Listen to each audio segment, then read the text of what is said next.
আসসালামু আলাইকুম। সবাই কেমন আছো? ফুডি কর্নারে সবাইকে স্বাগত। আজকে আরও একটা নতুন রেসিপি নিয়ে তোমাদের সামনে হাজির হলাম। খুবই দারুণ আর খুবই টেস্টি একটা রেসিপি আজকে তোমাদের সঙ্গে শেয়ার করব। রেস্টুরেন্ট স্টাইল বা অনুষ্ঠান বাড়ির মতো রান্না যদি বাড়িতেই চটজলদি বানিয়ে ফেলা যায় তাহলে কেমন হয়। আর বাড়ির সবাই মিলে যে কোনো জিনিস খাবার আনন্দ কিন্তু আলাদা। তাই বাইরে না গিয়ে বাড়িতেই যদি এত সুন্দর মুগ ডাল দিয়ে আর মাছের মাথা দিয়ে সুন্দর একটা রেসিপি তৈরি করে ফেলা যায় চটজলদি, সেই রেসিপিটা আজকে তোমাদের সঙ্গে শেয়ার করব। আর কোথাও কিন্তু স্কিপ করো না, তাহলে কিন্তু বুঝতেই পারবে না কীভাবে আমি কী উপকরণ দিয়ে বানালাম আর কিভাবে বানালাম। রেসিপিটা পুরোপুরি দেখার তোমাদের কাছে অনুরোধ রইল। চলে যাব মূল রেসিপিতে।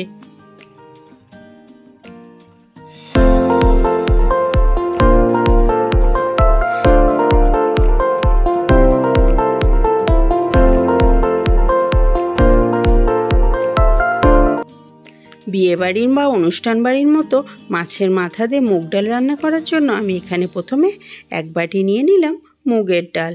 আর মুগের ডালটাকে আমি মিডিয়াম ফ্লেমে রেখে প্রায় হালকা লাল লাল করে ভেজে নেব 3 থেকে 4 মিনিটের মতো। মাছে আমি নুন হলুদ মাখিয়ে আগে থেকে ম্যারিনেশন করে রেখেছিলাম। আর তেল গরম করতে দিয়ে দিলাম এবার সেই মাছ তেলের ওপরে মাছের মাথা দুটো। আমি এখানে রুই মাছের মাথা নিয়েছি, তোমরা চাইলে কিন্তু অন্য কোনো মাছের মাথা দিয়েও বানিয়ে ফেলতে পারো সেম প্রসেস ফলো করে। মাছের মাথাটা ওদিকে ভাজতে থাকি আর এদিকেও কিন্তু মুগ ডালটা অনেকটাই লাল লাল করে ভাজা হয়ে গেছে। আর মুগ ডাল ভেজে কিন্তু সবসময় চেষ্টা করবে জলের মধ্যে সঙ্গে সঙ্গে এইভাবে ডুবিয়ে দেওয়া। কিছুক্ষণ রেখে 2 থেকে 3 বার ডালটাকে কিন্তু সুন্দরভাবে ধুয়ে নেব। এদিকে কিন্তু মাছ ভাজাটাও রেডি হয়ে গেছে। দুটো সাইড খুব সুন্দর করে ভেজে নিয়েছি, এবার মাছ ভাজাটা তুলে নিতে হবে। ডালটাকে আমি 2 থেকে 3 বার ভালো করে ধুয়ে নিয়েছি।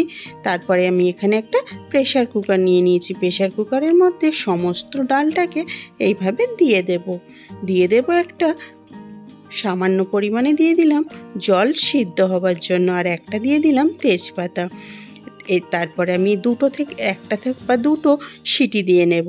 কেউ চাইলে দুটো দিতে পারো, আবার কিন্তু একটা দিলেও হয়ে যায়। আমি এখানে 2 সিটি দিয়ে নিলাম। আর মাছের তেলটা যেই তেলে ভেজেছিলাম সেই তেলটা দিয়ে কিন্তু রান্না করে ফেলবো। দিয়ে দিলাম 1 চা চামচের মতো জিরে, সঙ্গে দিয়ে দিলাম শুকনো লঙ্কা, আর দিয়ে দিলাম তেজপাতা আর কিছুটা গরম মশলা, এলাচ, দারচিনি, গোলমরিচ আর লবঙ্গ। তেলের মধ্যে কিছুক্ষণ ভেজে নিয়ে এর মধ্যে কুচি করে রাখা রসুন আর বড় সাইজের একটা পেঁয়াজকে কুচি করে রেখে এটাকে তেলের মধ্যে ভেজে নেব হালকা লাল হয়ে আসা পর্যন্ত। দেখো পেঁয়াজের কালারটা কিন্তু অনেকটাই চেঞ্জ হয়ে গেছে। এই পর্যায়ে আমি দিয়ে দিলাম আদা বাটাটা কিন্তু আমি আগে দিলাম না। আদা বাটাটা মিনিট খানেকের মতো তেলের সঙ্গে ভেজে নিয়ে দিয়ে দিলাম একটা বড় সাইজের টমেটো কুচি। টমেটোটাকেও আমি কিন্তু এইভাবে ছোট ছোট করে কুচি করে নিয়েছি। এটা তেলের সঙ্গে খুব সুন্দরভাবে একটুখানি মিশিয়ে নিয়ে এর মধ্যে দিয়ে দেব পরিমাণ মতো লবণ দিলে কিন্তু টমেটোটা খুব তাড়াতাড়ি গলে যায়, তাই টমেটো দেওয়ার সঙ্গে সঙ্গে কিন্তু লবণ দেওয়ার চেষ্টা করবে। এরপরে দিয়ে দিলাম ধনিয়া গুঁড়ো, সঙ্গে দিয়ে দিলাম 1/2 চা চামচের মতো লঙ্কার গুঁড়ো, আর 1 চা চামচ দিয়ে দিলাম হলুদ গুঁড়ো, আর সঙ্গে 1/2 চা চামচ দিয়ে দিলাম কাশ্মীরি লঙ্কার গুঁড়ো। এতে করে কিন্তু কালারটা খুব সুন্দর আসে। সামান্য জল দিয়ে মশলাটাকে 2 থেকে 3 মিনিট সুন্দরভাবে কষিয়ে নেবো, যতক্ষণ না কিন্তু তেল ছেড়ে ওঠে। দেখো মশলাটা খুব সুন্দরভাবে কষানো হয়ে গেছে আর কালারটাও কিন্তু অসাধারণ হয়েছে। টমেটোটাও সুন্দরভাবে গলে গেছে। মশলাটা যতটা সুন্দরভাবে কষানো হবে রান্নার স্বাদটা কিন্তু ততটাই ভালো হবে। এরপরে এর মধ্যে আমি সামান্য পরিমাণে একটু জল দিয়ে দিলাম। জলটা দিয়ে ঝোলটা ফুটে আসা পর্যন্ত ওয়েট করব। এইভাবেও তোমরা যদি একবার বাড়িতে বানিয়ে ফেলতে পারো তাহলে কিন্তু সবার খুবই খেতে ভালো লাগবে, আর গরম ভাতের সঙ্গে কিন্তু আর কোনো কিছুই লাগবে না। জলটা ফুটে উঠতে মাছটাকে আমি ভেঙে এই ঝোলের মধ্যে ডুবিয়ে দিলাম। আর এই ঝোলের সাথে মাছটাকে আমি 2 থেকে 3 মিনিট সুন্দরভাবে রান্না করে নেব। অনেকে আছে ডালটা দিয়ে তারপরে মাছ দেয়, কিন্তু মাছটাকে আমার মনে হয় আগে ঝোলের সঙ্গে সুন্দরভাবে ফুটিয়ে নিলে এতে করে রান্নার স্বাদটা অনেক গুণে বেড়ে যায়। দেখো 2 সিটি দিতেই কিন্তু ডালটা সুন্দরভাবে সিদ্ধ হয়ে গেছে। মাছটা আমি 2 থেকে 3 মিনিট ভালোভাবে রান্না করে নিয়েছি। তারপরে কিন্তু দিয়ে দিলাম সেই সিদ্ধ করে রাখা ডালটা এবার এই ঝোলের সঙ্গে মাছের সঙ্গে খুব সুন্দরভাবে কষাতে থাকবো 2 থেকে 3 মিনিট অনবরত কিন্তু এইভাবে নাড়িয়ে নাড়িয়ে মশলার সঙ্গে খুব সুন্দরভাবে কষিয়ে নেব।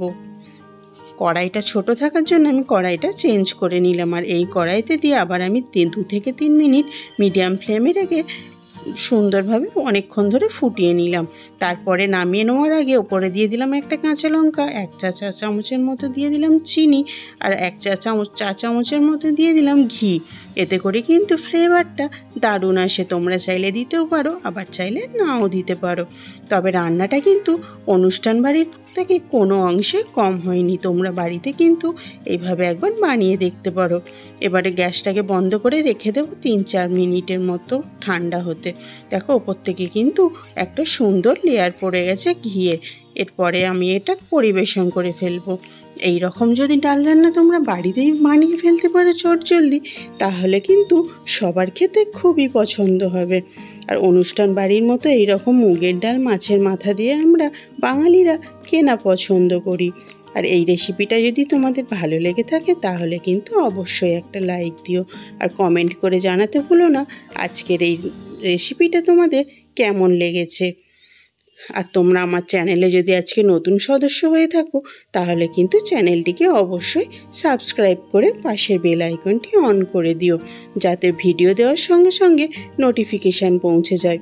আর তোমরা যদি এরকম নতুন নতুন রেসিপি পেতে চাও তাহলে কিন্তু আমার চ্যানেলটিকে প্রতিদিন তোমরা ফলো করে নিও। আজকের রেসিপিটা এখান পর্যন্তই, দেখা হবে পরের রেসিপিতে। আল্লাহ হাফেজ।